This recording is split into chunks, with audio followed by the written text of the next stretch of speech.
Hello मेरे प्यारे विद्यार्थियों, आप सभी को मामबे कोचिंग सेंटर चैनल पर बहुत बहुत स्वागत है। देखिए, आज मैं आप लोगों को ऐसा पाठ लेकर आया हूँ क्लास 10th के संस्कृत के, कि जिससे जो भी देखेंगे वो क्लास 10th का, लेकिन जो भी देखेंगे कम से कम उनका मन, जीवन कुछ न कुछ बदलने की कोशिश होगी। तो देखिए, पाठ का नाम है नीति श्लोक। नीति श्लोक का मतलब होता है नीति युक्त बातें, ऐसी बातें जिसमें नीति हो, अच्छी बातें जिससे जीवन परिवर्तन हो। तो आप इस चीज़ को लास्ट तक सुनिएगा ना, तो बहुत सा आपके शरीर में दोष है, बहुत सारे चीज़ है जिसको अगर आप छोड़ दीजिएगा तो सफल बन जाइएगा। तो देखिए, इस पाठ में आने वाले जो सबसे महत्वपूर्ण चीज़ है उसको मैंने लिया है, जो कि ऑब्जेक्टिव में पूछे जाते हैं। तो सबसे पहले उस पर गौर कर लेते हैं, उसके बाद हम श्लोक आपको मुजमानी बोल बोल करके, विदाउट बुक ना देखिए कहीं लिखे हुए हैं, शुरू से अंत तक बोल बोल के एक वो अर्थ समझाएंगे और क्वेश्चन भी कुछ देंगे जिसको आप लोग को लिख लेना होगा। तो देखिए, सबसे पहले तो हम दिखेंगे कि पाठ 7 जो है क्लास 10th के, वो संस्कृत में, जिसका नाम है नीति श्लोक। नीति श्लोक के मतलब होता है नीति युक्त बातें, अर्थात अच्छी बातें। देखिए, नीति श्लोक पाठ जो है महाभारत ग्रंथ से लिया गया है। नीति श्लोक पाठ किस ग्रंथ से लिया गया है? तो महाभारत ग्रंथ से लिया गया। ऑब्जेक्टिव रहेगा, नीति श्लोक पाठ महाभारत के किस अंश से लिया गया? महाभारत में भी अंश है, तो उस अंश का नाम है उद्योग पर्व। कौन सा अंश? उद्योग पर्व। अब देखिए, इस पाठ यानी नीति श्लोक जो पाठ है उसके रचनाकार कौन हैं? तो नीति श्लोक पाठ के रचनाकार विदुर जी हैं। नीति श्लोक पाठ के रचनाकार विदुर जी हैं। विदुर जी कौन थे? तो विदुर जी धृतराष्ट्र के मंत्री थे, सुयोग मंत्री, यानी अच्छा मंत्रियों में सुयोग थे। विदुर जी एक महान कवि भी थे। इनके पास नीति युक्त बातें थी, ऐसी ऐसी बातें जिसको मानने से जीवन परिवर्तन हो जाता था, आदमी महान बन जाता था, वो थे विदुर। अब देखिए, इस पाठ में हम लोग क्या क्या जानेंगे। जो श्लोक हम अभी पढ़ के मुजमानी आप लोग को सुनाएंगे तो उसमें क्या क्या हम लोग जानेंगे, उस पर गौर करिएगा। इस पाठ में हम लोग पंडित किसे कहते हैं, अर्थात पंडित क्या है, पंडित कौन है, उसके बारे में हम लोग जानेंगे कि पंडित कौन है। फिर उसके बाद मूर्ख और नीच कौन व्यक्ति हो सकता है, कौन ऐसा हम लोग काम करते हैं जिससे मूर्ख और नीच हो जाते हैं, पंडित कौन सा ऐसे काम करते हैं जिससे हम पंडित हो जाते हैं हम सभी, धर्म कितने हैं, विद्या क्या है, अहिंसा क्या है, क्षमा क्या है, नरक के कितने द्वार हैं, और मनुष्य के शरीर में कौन कौन सा दोष पाया जाता है, धर्म की रक्षा कैसे होती है, विद्या की रक्षा कैसे होती है, कुल खानदान की रक्षा कैसे होती है, और रूप की रक्षा कैसे होती है, ये सारे हम लोग आज जानेंगे। देखिए, इसमें अगर नरक के बारे में जान जाइएगा, दोष के बारे में जाइएगा, जो मनुष्य के अंदर दोष है उसको अगर त्याग दीजिएगा ना, तो महान बनने से कोई रोक नहीं सकता है। तो एक बार देख लीजिए, इसको हमने क्या लिखा है, जीवन परिवर्तन हो जाएगा। अर्थात आज जो बात आप लोग सुनिएगा ना, वो किसी क्लास 10th का तो है, लेकिन इसमें परिवर्तन करने वाली चीज़ है जो सबको काम आएगा। तो जीवन परिवर्तन हो जाएगा। अंत तक सुनना, ध्यान से सुनना, बताइएगा बातों को मान लेना। अगर मान लीजिएगा, सफल होने से कोई नहीं रोकेगा। और देखिए, अगर अच्छा लगेगा बताएंगे तो इस वीडियो को आगे तक पहुंचाइएगा, शेयर करिएगा, सब्सक्राइब लाइक ना करना भूलिएगा, अंत तक देखिएगा। तो देखिए, हम शुरुआत करते हैं। देख लीजिए आप लोग, बुक कुछ नहीं है, हम श्लोक बोल के देखिए आप लोग को सुनाते हैं। विदुर जी ने संस्कृत में पहला श्लोक बोला था, यस्यम कीर्त्यम न विधयन्ति शीतमुष्णं भयं रति समृद्धे वा समृद्धि सा वै पंडित उच्यते।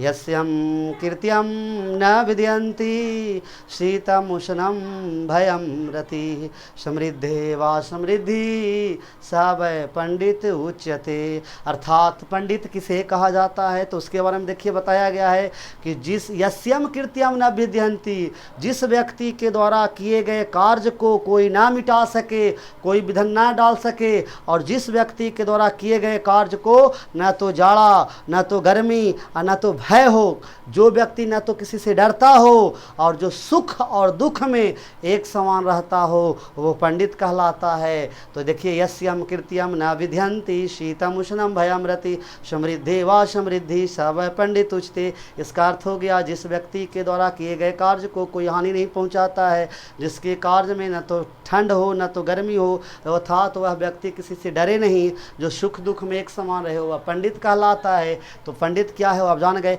एक और है श्लोक नंबर 2 में, तत्वज्ञ सर्वभूतानां योग्य सर्वकर्माणां उपायज्ञो मनुष्याणां नरः पंडित उच्यते। तत्वज्ञ सर्वभूतानां योग्य सर्वकर्माणाम उपायज्ञो मनुष्याणाम नरः पंडित उच्यते। यहाँ भी देखिए पंडित के बारे में कहा तत्वज्ञ सर्वभूतानाम, अर्थात जो सभी प्राणियों के बारे में जानता, भूत मने प्राणी, जो सभी प्राणियों के बारे में जानता हो, जो सभी प्राणियों के बारे में जानता हो। तत्वज्ञ सर्वभूतानाम योग्य सर्वकर्माणाम, जो सभी कामों को करने में निपुण हो। योग्य सर्वकर्माणाम उपायज्ञो मनुष्यानाम, जो मनुष्य के उपाय को बता दे वह पंडित है। तीन बात याद रखिएगा, जो सभी कामों को करने में निपुण हो, जो मनुष्य के उपाय को बता दे और जो सभी प्राणियों के बारे में जानता हुआ पंडित कहलाता है। फिर से एक बार रिपीट कर देते हैं, जो व्यक्ति सभी प्राणियों के बारे में जानता हो, जो व्यक्ति सभी कामों को करने में निपुण हो, और जो व्यक्ति सभी प्राणियों के बारे में जानता हो, सभी कामों को करने में निपुण हो और मनुष्य के उपाय को बता दे वह पंडित है। देखिएगा परीक्षा में पूछेगा पंडित किसे कहते, यही बात लिखिएगा। ये ना लिख दीजिएगा कि जो झोला लेके जाते हैं पूजा पाठ कराते हैं और पैसा उसा लेते, वो पंडित तो वो अलग हो गए, लेकिन यहाँ पंडित किसे कहा गया है तो यही चीज़ आप लिखिएगा। फिर तीसरा श्लोक में आइए, अनाहुता प्रविष्टि अपृष्टे बहुभासते माँ विश्वती विश्वती मूर्छेता नराधमः, अर्थात मूर्ख और नीच किसे कहा गया। इसका आंसर देखिए यहाँ है श्लोक नंबर 3 में। 3 कारण इसमें बताएंगे मूर्ख और नीच किसे कहा गया है। इसी श्लोक में है, अनाहुता प्रविष्टि अपृष्टे बहुभासते अविश्वस्ति विश्वस्ते मूर्छेता नराधमः, अर्थात जो व्यक्ति बिना बुलाए किसी के यहाँ चला जाए, जो बिना पूछे बहुत ज़्यादा बोले और जो अविश्वासी मित्र पर विश्वास करे, अर्थात जो विश्वास करने लायक नहीं है उस पर विश्वास करे, वह मूर्ख और नीच होता है। देखिए मूर्ख और नीच के 3 लक्षण हैं, बिना बुलाए किसी के यहाँ चला जाए, बिना पूछले बहुत ज़्यादा बोले और अविश्वासी मित्र पर विश्वास करे, वह मूर्ख और नीच है। देखिए इससे शिक्षा मिला कि बिना बुलाए कहीं नहीं जाना चाहिए, बिना पूछले नहीं बोलना चाहिए और अविश्वासी मित्र पर तो विश्वास न करिए। कहिए काहे, देखते होंगे ना आप लोग कि कुछ लड़का लड़की कम भी जानेगा ना तो इतना बोलेगा ना हम ही जानते हैं, वो जानते हैं, पूरे याद है, लेकिन देखिए जब रियल चीज़ टाइम आता है ना तो कुछ नहीं जानता है, तो मूर्ख और नीच का ही लक्षण होगा। अविश्वासी मित्र से जब अपना बात बता दीजिएगा तो सारा भेद खोल देगा, तो आप मूर्ख और नीच हो जाइएगा। तो श्लोक नंबर 3 तक आपको समझ में आया होगा, मुझे पूरा विश्वास है। आगे देखिए, एको धर्म परम श्रेय क्षमा शांति उत्तमा विद्या परमा तृप्ति अहिंसा सुखवाहा, अर्थात एक ही धर्म श्रेष्ठ है। एको धर्म परम श्रेय है, एक ही धर्म परम श्रेष्ठ है। क्षमा शांति उत्तमा, क्षमा देखिए क्षमा जो है शांति का उत्तम रूप है। एको धर्मा परम श्रेय, एक धर्म श्रेष्ठ है। क्षमा शांति उत्तमा, क्षमा जो है क्षमा से शांति आती है। अहिंसा सुखवाहा, अहिंसा सुख देने वाला होता है। और विद्या परमा तृप्ति, विद्या से परम तृप्ति आती है। इसका मतलब देखिए हम बताते हैं, जहाँ अहिंसा होगी वहाँ सुख निवास करेगा। जहाँ लड़ाई झगड़ा नहीं होगा, हिंसा का मतलब लड़ाई झगड़ा ना होना, मिलजुल कर रहना, तो वहाँ अहिंसा जहाँ नहीं होगा वहाँ सुख होगा।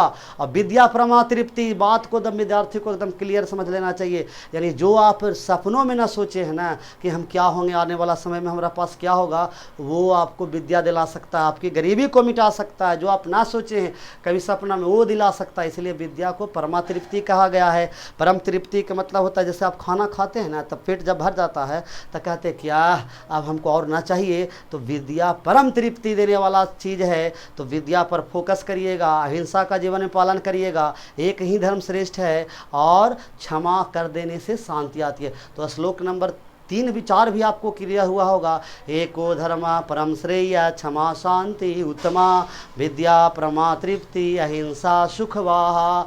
इसका मतलब भी आप लोग समझ गए होंगे। श्लोक नंबर 5 देखिए, त्रिविधम नरकस्य छेदम द्वारम, त्रिविधम नरकस्य छेदम द्वारम नासात्मनः काम क्रोध लोभ तथा त्रयम त्यजेत, अर्थात नरक के 3 द्वार हैं। नरक के 3 द्वार हैं। नरक के कितने द्वार हैं? 3 द्वार हैं जो मनुष्य की आत्माओं को मार देता है।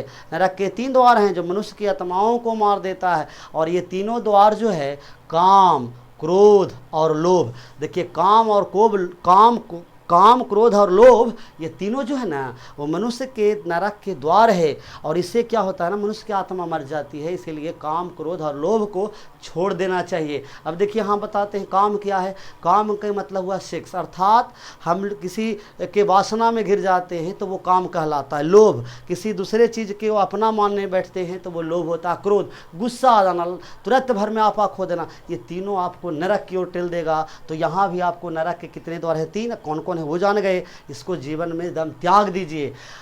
अब देखिए श्लोक नंबर 7। शस्त्रदोषा पुरुषने हाथवा भूमितिच्छता निंद्रा तंद्रा भयं क्रोधम आलस्य दीर्घ सूत्रता। शस्त्रदोषा पुरुषने हाथवा भूमितिच्छता निंद्रा तंद्रा भयं क्रोधम आलस्य दीर्घ सूत्रता। अर्थात मनुष्य के शरीर में 6 दोष पाए जाते। याद रखिएगा, हम हो या कोई भी प्राणी हो, सभी प्राणियों के शरीर में 6 दोष पाए जाते हैं।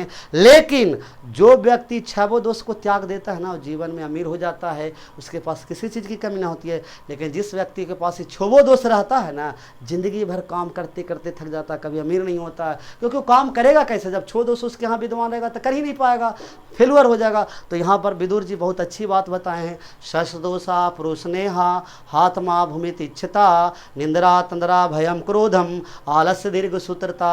अर्थात मनुष्य के शरीर में 6 दोष पाए जाते हैं जो मनुष्य की इच्छाओं को मार देता है। अगर आप किसी चीज़ की इच्छा रखे हुए हैं ना कि हम पढ़ के ये करेंगे, कार लेंगे, नौकरी करेंगे, लेकिन अगर 6 दोष आपके यहाँ है तो कभी इच्छा आपका पूरी नहीं होगा। तो इसीलिए विदुर जी ने कहा कि मनुष्य के शरीर में 6 दोष पाए जाते हैं जो मनुष्य की इच्छाओं को मार देता है। निंद्रा तंद्रा भयं क्रोधम आलस्य दीर्घ सूत्रता। अर्थात 6 दोष कौन कौन है? देखिए सब सुनिएगा। नींद आना, उघना, डर लगना, आलस, कोई काम को देर से करना, निंद्रा तंद्रा भयं क्रोधम आलस्य दीर्घ सूत्रता, खूब सुतल रहना। ये 6 दोष इसके शरीर में रहेगा ना, कभी उन्नति तरक्की नहीं कर सकता है। तो एक बार फिर से ही बहुत अच्छी श्लोक है। शस्त्रदोषा पुरुषने हाथमा भूमितिच्छता निंद्रा तंद्रा भयं क्रोधम आलस्य दीर्घ सूत्रता। मनुष्य के शरीर में 6 दोष पाए जाते हैं जो मनुष्य की इच्छाओं को मार देते हैं। वो है नींद आना, उघना, डरना, क्रोध, गुस्सा आना, आलस और खूब सुतना। आप देखते होंगे बहुत विद्यार्थी परीक्षा के समय, अभी भी देखिए हम लोग देखते हैं कोचिंग जब चलाते हैं तो देखते हैं कि बहुत सा लड़का लड़की 7 बजे आ गया, 6:30 बजे आ गया, काहे हुआ लेट हुआ, तो वहाँ तो कारण रहता है कि नींदें नहीं टूटता। तो जब तक आपको नींद विराजमान रहेगा तरक्की जीवन में नहीं कर सकते हैं। अगर जीवन में तरक्की करना है नींद को त्यागिए। तो यहाँ विदुर जी ने बहुत अच्छी बात है कही, 6 दोष को शरीर से त्याग देना चाहिए। खूब सुतना नहीं चाहिए, नींद नहीं, उघना, यहाँ आएंगे सब मनुष्य में आ रहते हैं, 6 दोष सब में भी है, लेकिन हम त्याग कर दिए। सब जो त्याग कर दिए वो बन गए, जो त्याग नहीं करिएगा घिसते रह जाइएगा। तो ये भी आपका अच्छा श्लोक था। श्लोक नंबर 8 देखिए। सतेन रचते धर्माः विद्या योगेन रचते मिर्ज्या रचते रूपम कुलम वृतेन रक्षते। शतेन रचते धर्माः विद्या योगेन रचते मिर्ज्या रचते रूपम कुलम वृतेन रचते। अर्थात धर्म की रक्षा सत्य से होती है। सत्य बोलिएगा तब ना धर्म रहेगा, हैं? तो धर्म की रक्षा सत्य से होती है और विद्या की रक्षा अभ्यास से होती है। बार बार जो पढ़े हैं आप उसको रिवीजन करते रहिए, बनाए हैं सब उसको देखते रहिए, तब आपका विद्या बचेगा, नहीं तो विद्या बचने वाला चीज़ नहीं है। अर्थात धर्म की रक्षा सत्य से होती है, विद्या की रक्षा अभ्यास से होती है, और रूप की रक्षा उबटन से होती है। रूप की रक्षा उबटन से होती है, और कुल खानदान की रक्षा अच्छे आचरण से होती है। यानी यहाँ भी एक शिक्षा मिली कि सत्य का पालन करना चाहिए, अब विद्या के लिए अभ्यास करना चाहिए, अच्छे आचरण पाना चाहिए। तो सतेन रचते धर्मः विद्या योगेन रचते मिर्ज्या रचते रूपम कुलम वृतेन रचते। तो देखिए इस वीडियो में जो हमने बताया इस क्लास 10th के है, लेकिन सभी के लिए कारगर हो सकता है। जो आलसी हैं, जो जिसके शरीर में 6 दोष है, जो पढ़ना नहीं जानता है, उसको ये वीडियो दिखाइए। चैलेंज है कि वो अगर सुन लेगा हमारी बातों को तो पढ़ना चालू कर देगा। उसके लगेगा कि जीवन में उन्नति करना है तो ये 6 दोष छोड़ दें। धर्म की रक्षा, विद्या की रक्षा, रूप की रक्षा, कुल खानदान की रक्षा, नरक के द्वार, पंडित, मूर्ख नीच, ये जब इतने जान जाएंगे ना, इतना अगर उसको जीवन में चला है ना, तो जीवन बदल जाएगा। तो देखिए इसको लाइक शेयर सब्सक्राइब कर दीजिएगा, आगे सब तक पहुंचाने की कोशिश करिएगा। बहुत मेहनत करके आप लोग के लिए देखिए मुझे बताने की कोशिश किए हैं। तो इसी के साथ हम विदा लेते हैं। जय हिंद दोस्तों।